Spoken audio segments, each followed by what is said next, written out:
وہ پوچھتی ہے الاحد اور الواحد میں کے معنی میں کیا فرق ہے؟ واحد تو وہ ہوتا ہے جس کے بعد ثانی بھی ہوتا ہے. واحد پھر ثانی پھر ثلاثہ. اور احد وہ ہے جس سے نہ پہلے کچھ حرف ہے نہ بعد میں کوئی لفظ آتا ہے. ایک ہی ہے بس اکیلا.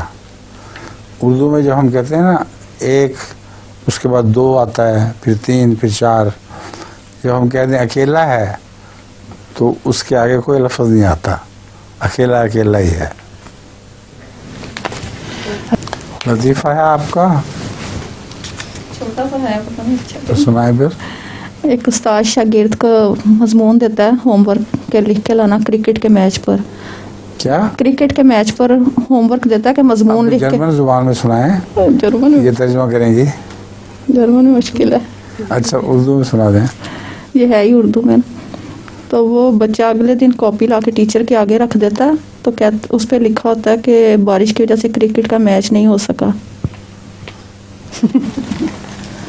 میں نہیں سمجھا. ایک استاد اپنے شاگرد کو ہوم ورک دیتا ہے کہ آپ ایک ایسے لکھو کرکٹ کے میچ کے بارے میں. تو وہ اگلا دن کاپی لے کے آتا ہے کہ no match because of rain. ٹھیک ہے.